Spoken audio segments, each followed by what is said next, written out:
Trump itu secara politik banyak mengikuti cara-cara Hitler. Gini teman-teman, ini di antara Amerika dengan Cina yang lagi bertarung, kita itu sebetulnya dalam posisi offset. Offsetnya apa? Dari sisi barang, kita ini memang sudah lama tidak menjadi bangsa industrialis, diakui atau tidak. Tapi kalau kita lihat data statistik bahwa pergeseran pekerja formal itu menjadi kebalik dari pekerja informal. Sekarang informalnya 70, formalnya 30. 2025 2026, 2027, hutang jatuh tempo kita besar. Gambaran, 2024, hutang jatuh tempo kita tuh 400. 2025, 850. 2026, 850.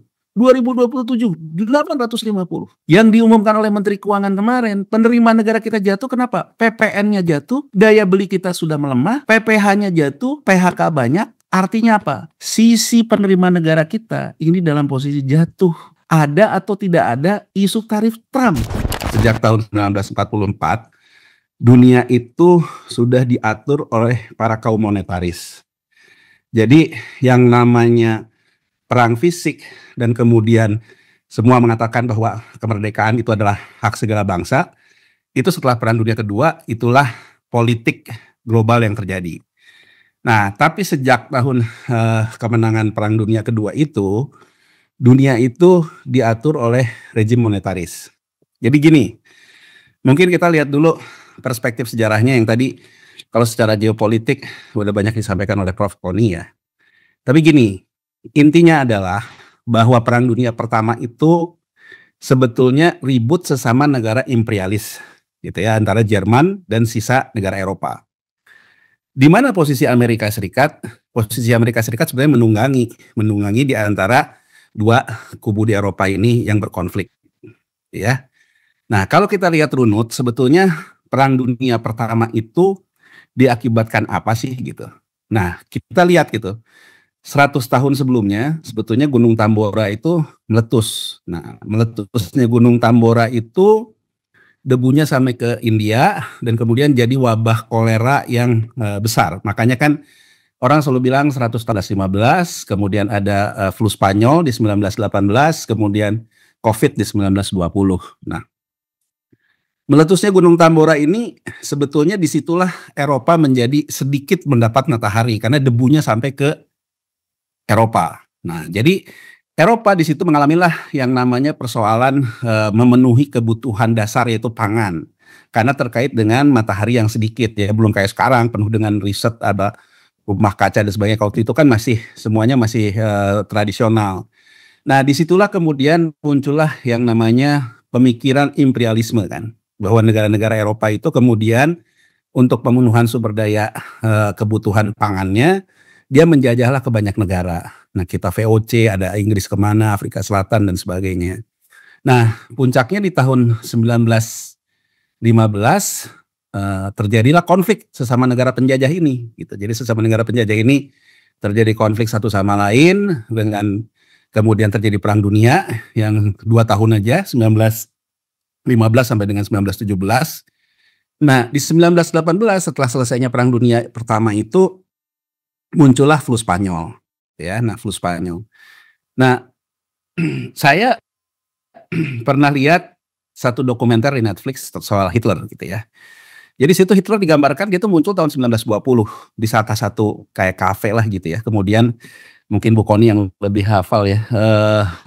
Ada satu intel yang kemudian mengamati dia orasi gitu. Nah, kalau teman-teman GMNI perhatikan sebetulnya ya saya nggak tahu ya benarkah Netflix menerjemahkannya atau tidak, saya nggak tahu karena itu kan film dokumenter.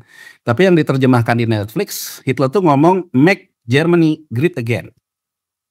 Jadi kalau saya perhatikan ya berdasarkan film dokumenter kan, film dokumenter ini kan bisa aja juga ada opini, bisa aja di segala macam, tapi berdasarkan film dokumenter itu saya melihat sebetulnya Trump itu secara politik banyak mengikuti cara-cara Hitler dalam hal membangun militansi, dalam hal membangun apa yang namanya kita itu harus great again dan sebagainya dan sebagainya. Nah, poin Hitler pada waktu itu adalah ini flu Spanyol. Karena kita ini negara kalah perang waktu Perang Dunia Pertama, Hitler bilang flu Spanyol di Jerman ini sedikit yang kena. Karena kan mereka lagi menghadapi kalah perang. Jadi kurang isolasi dengan negara-negara sisa Eropa. Nah, Hitler bilang ini saatnya buat kita merebut kembali yang namanya great again itu tadi. Nah, Hitler juga mengatakan gitu bahwa menurut dia bahwa pusat dari keuangan dunia dalam ini di New York di Amerika Serikat, menurut dia juga akan jatuh gitu. Jadi kalau menurut dia ya kalau bahasa sekarang kaum monetaris, ekonom-ekonom gitu ya, orang-orang kayak saya gini selalu ngomongnya ahead the curve lah gitu. Jadi artinya sebetulnya Hitler itu menunjukkan visi dia sebagai orang yang bicara di depan kurva, bukan bicara on curve atau bicara ke belakang. Jadi dia bicara ahead the curve-nya ini kita harus merebut permainan karena ada persoalan segala macam. Nah, krisis pangan kan kembali lagi terjadi. Nah, kemudian di tahun 2022 di tahun 1922 itu ada ekonom yang namanya John Maynard Keynes. Ya, yang mungkin teman-teman kalau yang di ekonomi di pengantar ilmu ekonomi pertama kan ada disebut dengan Keynesian. Nah, John Maynard Keynes. John Maynard Keynes itu tahun 1922 dia menulis semacam surat terbuka lah di Washington Post. Nah, dia bilang bahwa dunia ini akan mengalami krisis pangan. Nah, kalau teman-teman lihat yang sekarang dikatakan teknologi produktivitas pangan, revolusi industri pertama, itu adalah teknologi input, itu adalah pupuk. Pupuk itu ditemukan pada saat flu Spanyol. Jadi untuk kendala pangan ini, nah ini Amerika nih, Amerika ini kan selalu menjadi negara yang melit segala sesuatu lah, ini kan begitu ya. Nah Amerika itu waktu Perang Dunia Pertama, itu jualan senjata juga, makanya kan orang selalu bilang Amerika pengen perang karena jualannya jualan senjata gitu kan, intinya kan ada juga orang yang bilang begitu. Nah, Amerika itu di waktu Perang Dunia Pertama, pusat industri senjatanya di Alabama. Nah, ternyata berdasarkan ahli-ahli teknik kimia mereka, oh ternyata amoniak ini di samping bisa dijadikan bom atom, itu bisa juga untuk meningkatkan produktivitas tanaman. Itulah pupuk amoniak pertama. Itulah terjadi yang namanya revolusi industri pertanian pertama, teknologi input dari pupuk. Nah, kemudian kalau dikatakan ada perang dagang, waktu itu juga terjadi perang dagang. Jadi perang dagang dalam artian perang tarif, karena kemudian yang namanya teknologi input itu menggunakan amoniak, menggunakan gas dan sebagainya. Mulailah ada yang disebut dengan perang harga gas, harga oil and gas dan sebagainya. Nah, singkat cerita teman-teman sekalian, tahun 1929 Bursa New York crash.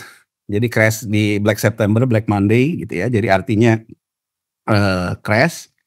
Crashnya tuh apa gitu. Nah, mungkin buat teman-teman mahasiswa nih perlu tahu juga gitu. Ada 3 fungsi uang ya menurut Keynes. 1, uang itu untuk transaksi. 2, uang itu untuk berjaga-jaga. 3, uang itu untuk spekulasi. Nah, orang kalau udah selesai untuk bertransaksi, maka orang akan simpan sisanya untuk berjaga-jaga, menabung.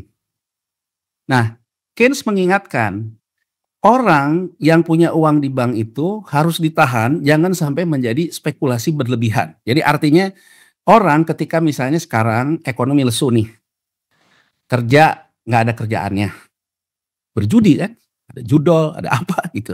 Nah, tapi kalau orang yang punya uang, maka dia akan menggunakan uangnya untuk berspekulasi berlebihan.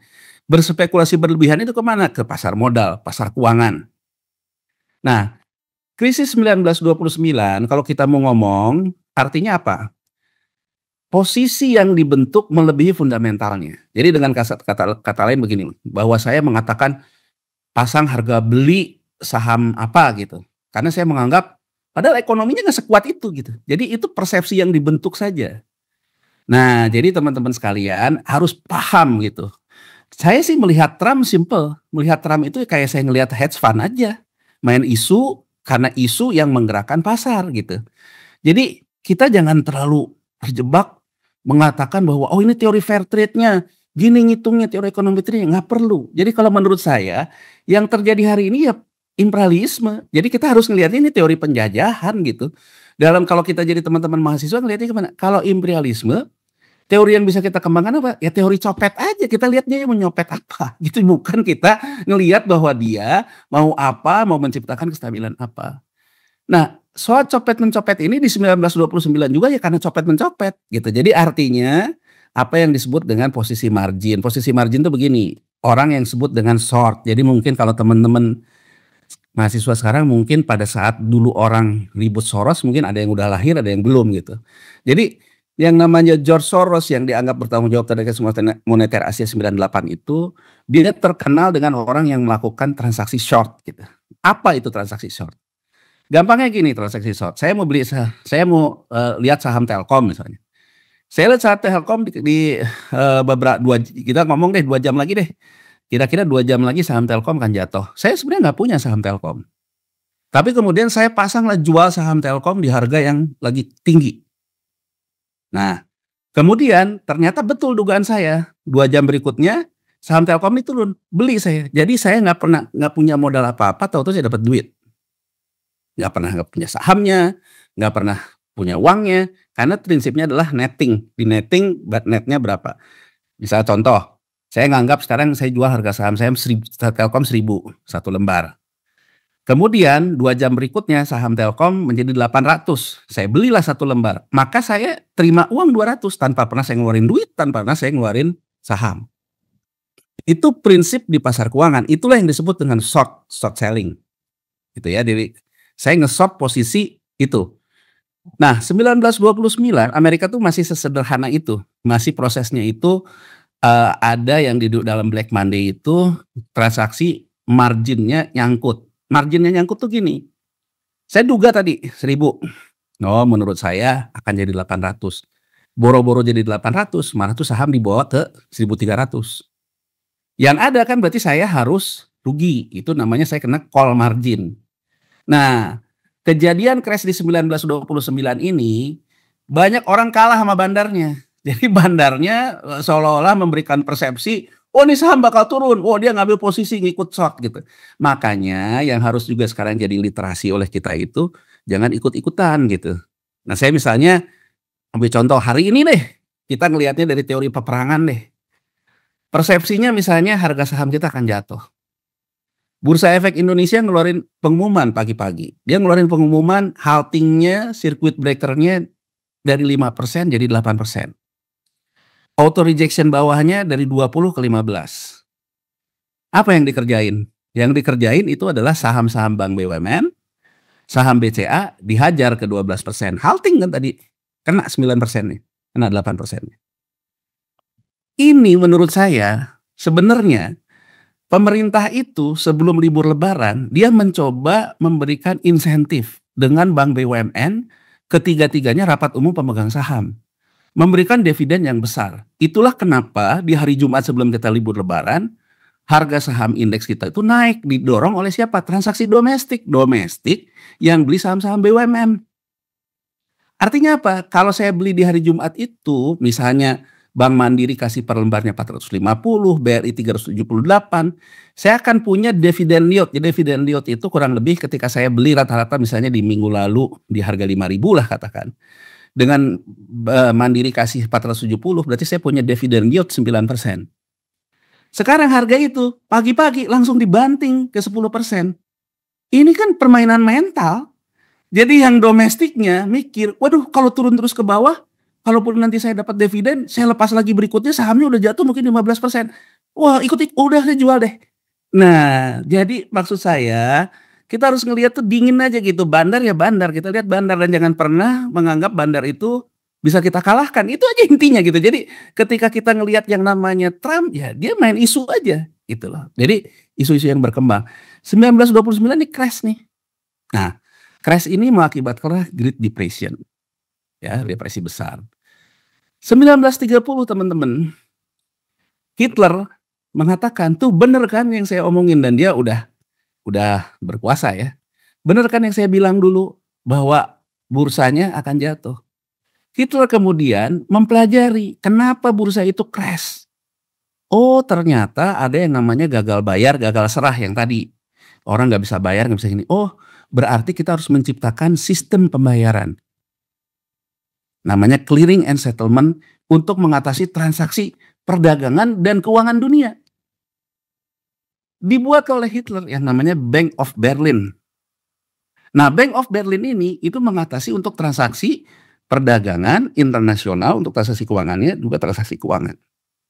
Nah, teman-teman sekalian, ketika Amerika Serikat menang perang dengan sekutunya, kemudian dibilanglah di tahun 1944 Bretton Woods Agreement, Bretton Woods yang melahirkan IMF dengan melahirkan Bank Dunia. Jadi teman-teman harus paham, IMF dan Bank Dunia itu lahirnya tahun 1944. Lahirnya itu di akhir Perang Dunia Kedua sebagai yang didengung-dengungkan oleh Amerika untuk membentuk tata dunia baru yang lebih adil. Nah, kemudian karena kalah perang, yang Bank of Berlin itu kemudian diambil. Jadi kalau teman-teman sekarang Google, ada yang namanya Bank of International Settlement, BIS. Bank of International Settlement ini, semua bank sentral yang mempunyai sistem clearing dan pembayaran menjadi anggota dari Bank of International Settlement. Nah, jadi sistem yang dibangun oleh Bank of Berlin itu dinamanya tuh di hostile takeover, namanya orang kalah perang. Jadi orang kalah perang di hostile takeover, Amerika Serikat dengan sekutunya mengatakan tata dunia baru. Gak boleh ada yang memiliki kita semua. Nah, teman-teman harus lihat. Sikap penjajahnya hilang atau enggak? Enggak. Karena kalau kita lihat bahwa yang menjadi ruling currency. Jadi ruling currency itu gini. Mata uang yang menjadi mata uang di tengah itu apa? Nah, dalam Bretton Woods Agreement, Amerika Serikat mengatakan dari zaman Nabi dulu, uang itu asalnya dari emas. Jadi siapa yang punya emas dalam cadangan devisanya terbesar, dialah yang menguasai uang devisa di IMF yang dibentuk, voting right. Jadi teman-teman harus bedakan. Indonesia ini tidak punya voting right. Yang punya voting right itu orang-orang yang ada dalam blanket currency, special drawing right, SDR IMF. Kita punya tapi 0,00 berapa. Gitu loh. Nah, SDR IMF ini ketika pertama kali dibentuk, itu 70%-nya US dollar. Dengan catatan alasannya apa? Emas yang besar. Sisanya karena Jerman juga kalah perang dan sebagainya, bergabunglah, menjadilah itulah SDR IMF. Nah, teman-teman sekalian, dari penjelasan ini, maka dunia sejak Perang Dunia Kedua dikendalikan oleh yang namanya ruling currency, dikendalikan oleh para kaum monetaris, dikendalikan dari sistem moneter ini. Nah, ini berlangsung terus. Kemudian di tahun 1970 ada yang namanya di Amerika Serikat itu Marshall Law yang diajukan oleh Mensesnek-nya dia ke Senat, karena dia bilang akibat Perang Dunia itu Eropa tuh hancur, kita harus membantu Eropa. Ada juga perang ideologis terkait dengan komunisme, kita harus membantu negara-negara yang pro terhadap ideologi kita. Nah, di tahun 70 itu teman-teman perhatikan, itu Amerika mendorong yang namanya uang beredar tuh keluar dari Amerika Serikat ke negara-negara emerging market. Di saat itu juga harga minyak dunia naik, terjadilah yang namanya harga bonanza minyak, termasuk kita yang menikmati. Nah, teman-teman sekalian, dari situ kemudian apa yang terjadi? Yang terjadi negara Amerika Latin. Negara Amerika Latin karena APBN-nya dapat uang banyak dari harga minyak dunia yang naik, dia menerbitkanlah surat utang komersil kayak kita sekarang. Berhutangnya itu ke pasar keuangan, bukan ke negara, bukan ke IMF, tapi ke pasar keuangan, menerbitkan surat berharga negara. Nah, negara Amerika Latin menerbitkan itu. Kenapa? Karena menurut mereka bisa bayar karena penerimaan negara dari harga minyak yang naik. Nah, singkat cerita teman-teman, kalau kita lihat kondisi hari ini, tahun 78 tahu-tahu harga minyak itu didorong turun jatuh. Dari yang tadinya naik jatuh. Jadi Meksiko mengalami penurunan penerimaan negara karena penurunan harga minyak. Di saat yang sama, hutangnya ada yang jatuh tempo. Maka Meksiko tahun 1980 gagal bayar bunga hutang. 1982 Meksiko gagal bayar hutang. Ini cerita kemudian berlanjut lagi, ada bubble.com tahun 90.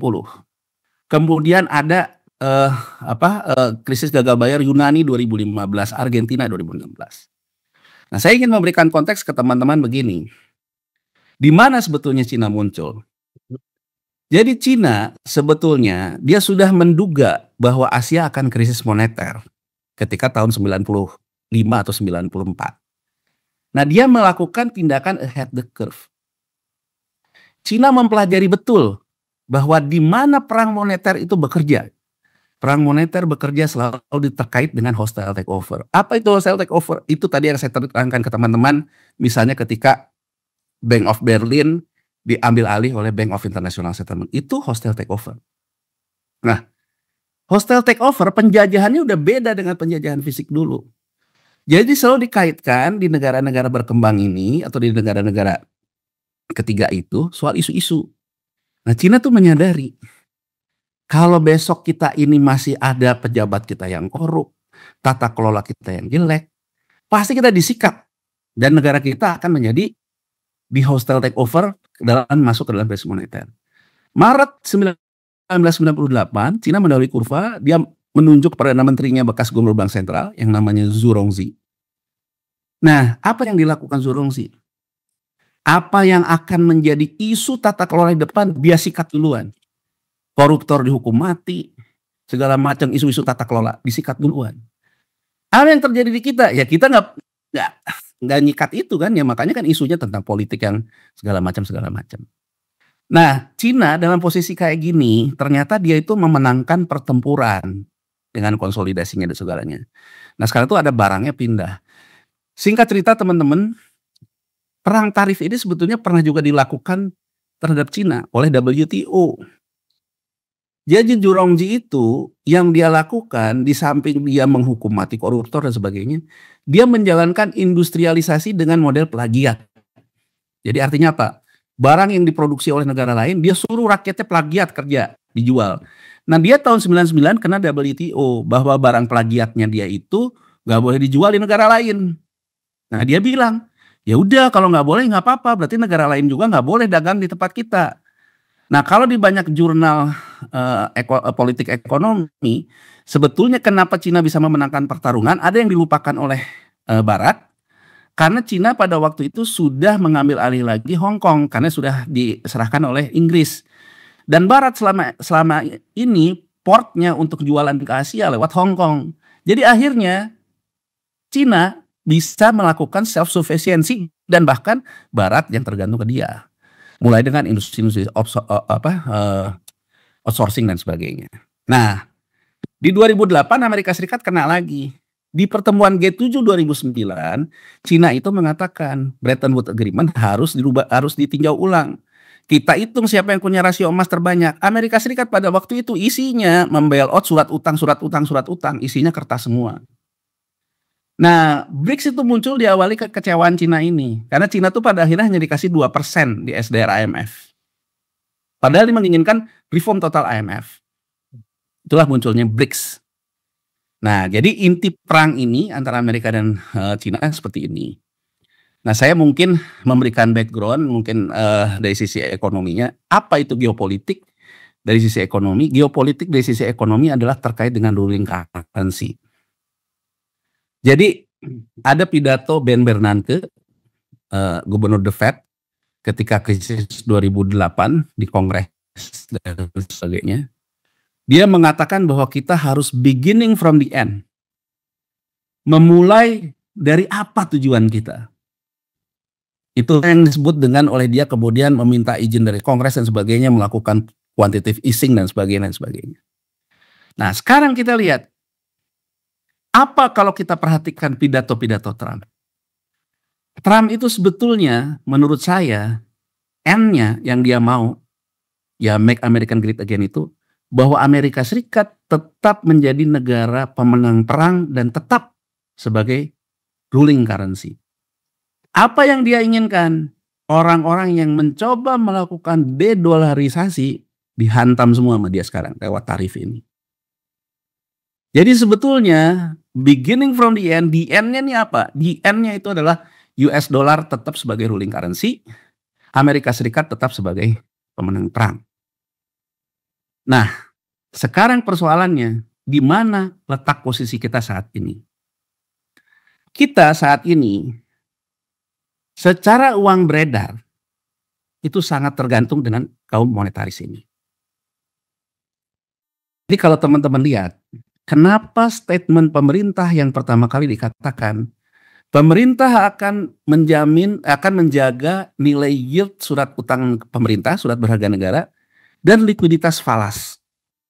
Nah, gini teman-teman, ini di antara Amerika dengan Cina yang lagi bertarung, kita itu sebetulnya dalam posisi offset. Offsetnya apa? Dari sisi barang, kita ini memang sudah lama tidak menjadi bangsa industrialis, diakui atau tidak.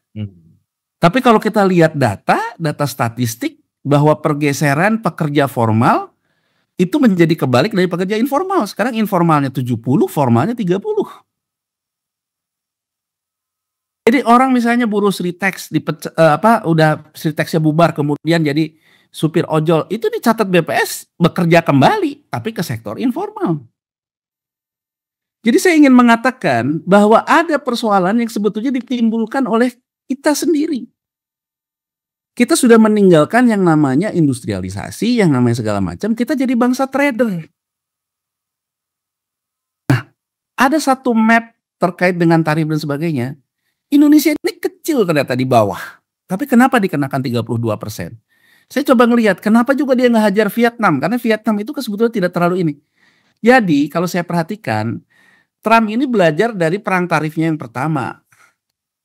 Bahwa Cina ketika dia dikenakan tarif besar ke Amerika Serikat, perang tarif, Cina kemudian memunculkan tradernya ada di Indonesia lah, ada di Vietnam, ada segala macam. Jadi dengan kata lain apa? Kita bukan membangun industri. Yang kita lakukan, kita menjadi importir barang Cina. Dari importir barang Cina ini, kita ekspor lagi, salah satunya ke Amerika. Jadi kita itu sebetulnya dihantamnya itu untuk dalam rangka menutup akses Cina. Bukan pertarungan dengan kita. Jadi artinya apa? Dari sisi daya produksi, dari sisi barang, kita sudah sangat tergantung ke Cina. Buat bahan mentah nikel, buat Cina buat pabrik. Kalau Cinanya berhenti, kita berhenti. Buat batu bara untuk gasifikasi batu bara di Cina. Kalau Cinanya berhenti, kita berhenti. Bahan baku untuk Cina produksi dari kita. Kita beli barang dari Cina. Kita beli bahan baku dari Cina untuk kita ekspor ke banyak negara. Itu dari sisi barang. Kita negara yang sangat tergantung dan menjadi negara trader, bukan negara industri. Aku ambil contoh.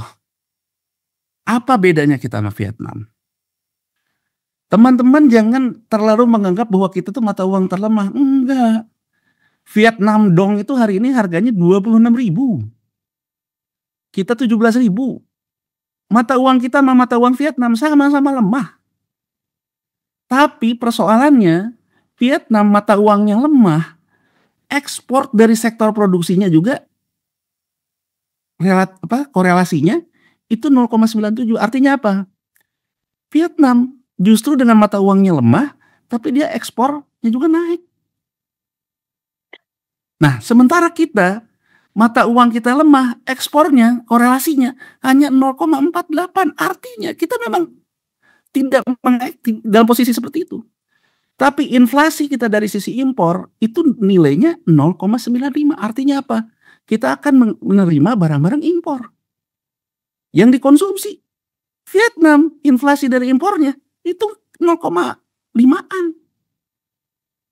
Jadi kalau kita mengatakan dia tidak melawan Amerika, membiarkan mata uangnya lemah dan sebagainya. Tapi dia juga mengerjakan pekerjaan rumahnya gitu. Kalau kita bukan negara yang sifatnya itu bisa bertarung dalam iklim moneter, yang Vietnam lakukan ya udah deh, kita nggak usah ribut rame-rame sih, tapi membangun. Aku ambil contoh lagi yang paling konkret. Vietnam tahun 2016 itu adalah trader durian. Jadi pasar durian dunia itu yang premium itu di Cina. Importir durian premium terbesar 2016 nomor 1 Cina, nomor 2 Vietnam. Vietnam itu barangnya dia kasih juga ke Cina, dia jual, trader kayak kita juga sekarang jadi trader barang Cina. Tapi hari ini di 2024, Vietnam menjadi negara produsen durian terbesar. Jadi menurut saya teman-teman sekalian, kita ini kehilangan pemimpin Robin Hood gitu loh. Pemimpin Robin Hood itu kalau kita perlu nyopet dari penjajah, kita copet. Tapi kemudian kita tanamkan untuk akar perekonomian agar rakyat kita bekerja penuh. Kita kan enggak. Ada penjajah nyopet, kita bantu bagian dari penjajahnya. Malah jadi agen-agen company. Itu kan kurang lebih begitulah yang harus kita menjadikan review dan sebagainya. Saya mengatakan ini karena teman-teman semua anak muda. Anda harus punya pemikiran yang berubah. Kalau Anda misalnya memimpin suatu pergerakan, satu kata satu perbuatan, jadi Robin Hood paling enggak. Kalau memang tidak bisa menjadi orang yang membangun dari sisi apa yang kita punya. Vietnam adalah contoh Robin Hood. Bagaimana dia nyopet uang-uang hot money yang digelontorkan oleh Amerika lewat perang moneternya, dia copet tapi dia kemudian membangun sektor pertaniannya, membangun industrinya. Mas, aku izin nih Mas, 5 menit lagi Mas ya. Oke. Mas. Udah 30 menit lebih Mas. Siap Mas, sorry. Oke, ya itu saya ingin memberikan gambaran itu saja. Jadi saya ingin memberikan agar teman-teman itu utuh ya. Nah, apa yang terjadi sekarang teman-teman sekalian? Gini ya. Trump menurut saya harus dilihat dari sudut pandang dia main isu. Apa yang Trump inginkan? Yang Trump inginkan ada crash di negara berkembang. Nah, teman-teman sekalian, kita dalam posisi offside kalau dia melihat dari sudut pandang itu. Kenapa? 2025, 2026, 2027 hutang jatuh tempo kita besar. Gambaran 2024 hutang jatuh tempo kita tuh 400. 2025 850, 2026 850, 2027 850. Kalau Meksiko ketika hutang jatuh temponya meningkat, penerimaan negaranya jatuh karena harga minyak jatuh. Yang diumumkan oleh Menteri Keuangan kemarin, penerimaan negara kita jatuh kenapa? PPN-nya jatuh, daya beli kita sudah melemah, PPh-nya jatuh, PHK banyak, artinya apa? Sisi penerimaan negara kita ini dalam posisi jatuh. Ada atau tidak ada isu tarif Trump. Di satu sisi kita juga mengalami kenaikan yang namanya pembayaran hutang. Makanya pemerintah itu menurut saya menjadi kelihatan peragu. Menjadi kelihatan yang diucapkan oleh Presiden Prabowo, ya kita temanlah sama Amerika, kita mau coba negosiasi. Karena kalau kita sampai gagal bayar dalam hutang ini, maka kita akan masuk ke dalam yang disebut dengan doomsday scenario. Jadi dalam teori peperangan ini, peperangan moneter ini ada isu, ada yang jatuh, selalu ada yang jatuh. Begitu ada yang jatuh, maka akan ada yang diuntungkan. Nah teman-teman sekalian, siapa yang ada di belakang Trump? Yang ada di belakang Trump adalah para hedge fund. Data menunjukkan tahun 2024, hedge fund itu di tengah ketidakpastian keuntungannya naik. Nah, jadi karena waktu terbatas kita bisa diskusi. Saya ingin mengatakan apa yang terjadi hari ini. Yang terjadi hari ini, Trump akan memainkan isu-isu besar yang akan menggoncang instabilitas pasar keuangan dunia. Siapa yang akan jatuh? Ya belum tahu. Adakah Indonesia terkena? Ya ada, karena kita dalam posisi yang aku sebut tadi. Nah sekarang apa yang perlu teman-teman lakukan, saya rasa tadi udah cukup baik dari Bu Koni ya, bagaimana gerakan pemuda dan sebagainya. Tapi menurut saya jangan lupakan juga gitu. Ada hal-hal itu penyakit datangnya dari diri kita sendiri. Menurut saya kalau kita tidak bisa mengatasi permasalahan diri kita sendiri, boro-boro melawan Trump gitu loh. Misalnya saja, beranikah kita mengatakan kenapa sekarang timbul hutang jatuh tempo yang besar, tapi kenapa penerimaan jatuh? Belanjanya dulu kayak apa? Di situ ada IKN, ada apa infrastruktur segala macam. Ya ibaratnya kalau nyalahin itu aja nggak berani, boro-boro mau nyalahin Trump gitu loh. Terus menurut saya yang teman-teman juga harus dorong sebagai mahasiswa tuh sense of crisis. Pemerintahan ini harus menunjukkan sense of crisis, dimulai dari dirinya. Jangan lagi lah kabinet yang terlalu besar, jangan lagi lah nyong nyong nyong nyong di jalan ini gitu loh. Jadi ini sense of crisis ini kan harus ditampilkan oleh pemerintah, bahwa sense of crisisnya ada. Karena saya rasa kalau kita susah sama-sama, kita akan berjuang sama-sama. Itu arti perjuangan kemerdekaan kita dulu.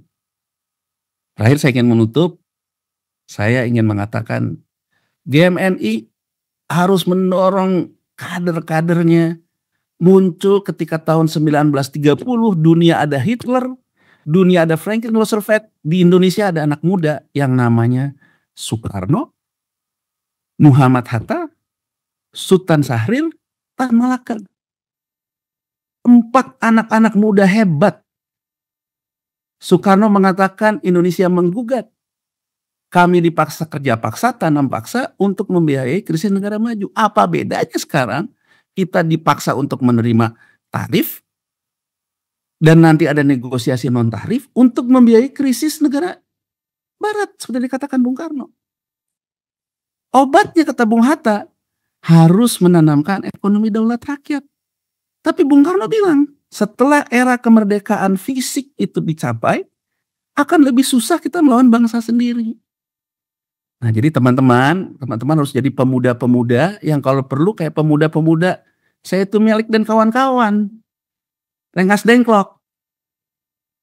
Nyulik Bung Karno sama Bung Hatta biar deklarasi kemerdekaan. Nah, teman-teman di gerakan jauh lebih tahu lah dari saya. Dan tadi kan sudah dijelaskan oleh Bu Koni seperti itu. Jadi Anda harus muncul menantang pemikiran-pemikiran dan gerakan-gerakan konkret dari pemimpin. Terutama yang paling dekat adalah sense of crisis-nya. Itu aja mungkin. Makasih.